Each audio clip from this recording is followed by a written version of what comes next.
Bonjour et bienvenue dans le blog Messer Barbarus numéro 15, la construction de la nouvelle aire de chasse. C'est parti. J'ai tout d'abord commencé par tracer l'endroit où allaient arriver les tubes de liaison. J'ai vérifié que les tubes passaient bien. Alors par en dessus ça avait du mal et par en dessous ça passait. Ne me demandez pas pourquoi. En tout cas ça marche. Petit coup de nettoyage et c'est parti.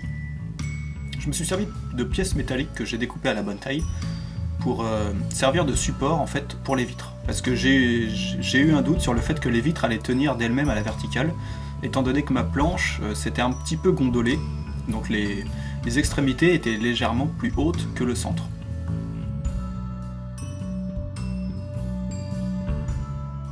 Pour manipuler le verre, toujours utiliser des gants, parce que c'est très dangereux, c'est très coupant. Ensuite j'ai commencé à mettre ça en place et j'ai tracé au crayon l'endroit exact de où je devais coller les supports et où est-ce que je devais coller les vitres.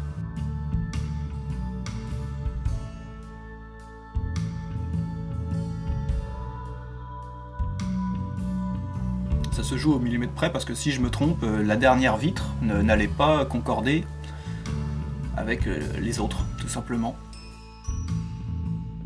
Donc ça se découpe assez facilement à la scie à métaux.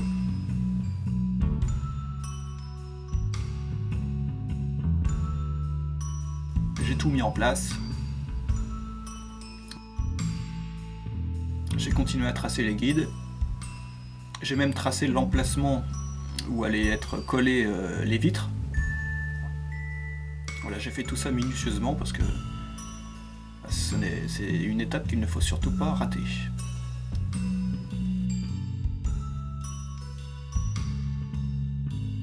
Donc là on voit bien comment vont être positionnés les supports et donc là on a une vue de l'emplacement des supports et de l'emplacement des vitres. Donc une fois tout ça fait, on peut commencer le collage. Donc j'ai acheté un silicone, tout simple, silicone pour aquarium, transparent, qui n'est pas toxique une fois sec. Donc j'ai collé tout ça, j'ai pas hésité, j'en ai mis un bon pâté à chaque fois, et je les ai mises bien sur les encoches que j'avais faites.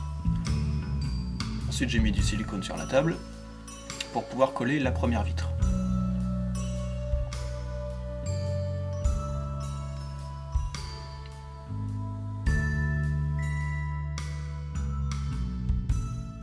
Voilà, bien tassé.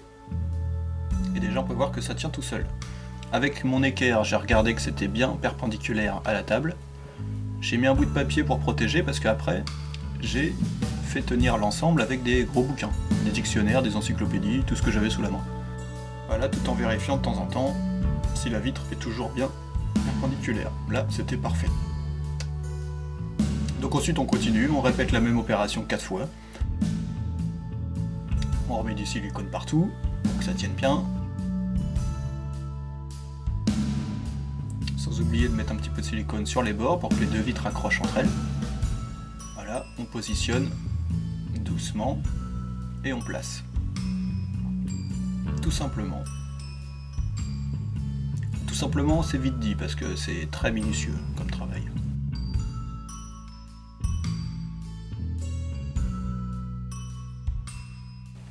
J'ai mis un peu de scotch dans les coins pour faire tenir l'ensemble, et toujours avec mon équerre, je vérifie que la vitre est bien perpendiculaire à la table. Voilà, là on vérifie que c'est bien perpendiculaire, je pousse un peu sur la vitre. Et on continue avec la troisième partie. Toujours pareil, on remet du silicone sur la table et sur la pièce métallique afin de bien faire tenir l'ensemble. On appuie bien et on pose la vitre, sans oublier de mettre du silicone sur le coin.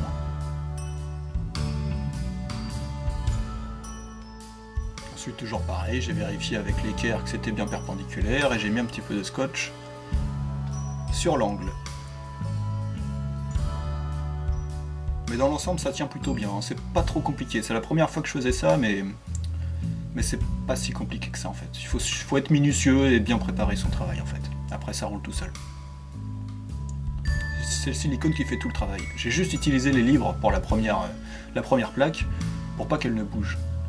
Parce que c'est la première plaque qui me sert de guide pour toutes les autres.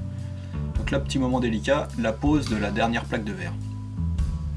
Délicat parce que c'est là que je vais me rendre compte que si je me suis trompé, ne serait-ce que d'1 millimètre, la dernière plaque ne va pas concorder avec les deux plaques qui sont sur les côtés. Je sais pas si je suis très clair, mais moi je me comprends.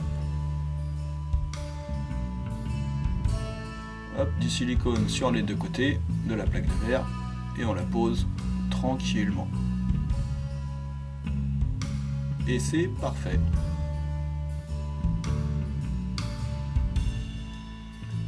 Donc là on se rend compte que, comme je l'avais dit au début, la table n'est pas très droite. Donc en fait on voit avec le support que j'ai beau appuyer, elle ne colle pas à la table.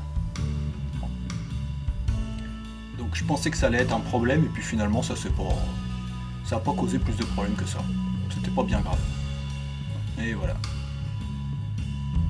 La base de l'air de chasse est maintenant faite.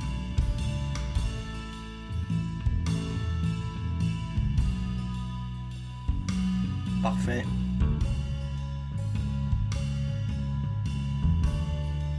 Ensuite j'ai découpé des coins en plastique cette fois-ci, qui allaient servir de plafond périphérique sur le haut de l'aire de chasse.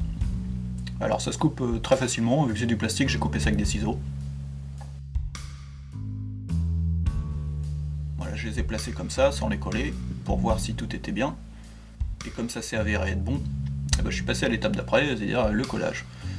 Alors là pareil, j'ai pas hésité, j'ai mis beaucoup de silicone, parce que si la plaquette qui sert de plafond périphérique, si elle est mal collée, les fourmis allaient pouvoir passer entre la vitre et la plaquette, donc l'anti-évasion n'aurait servi totalement à rien.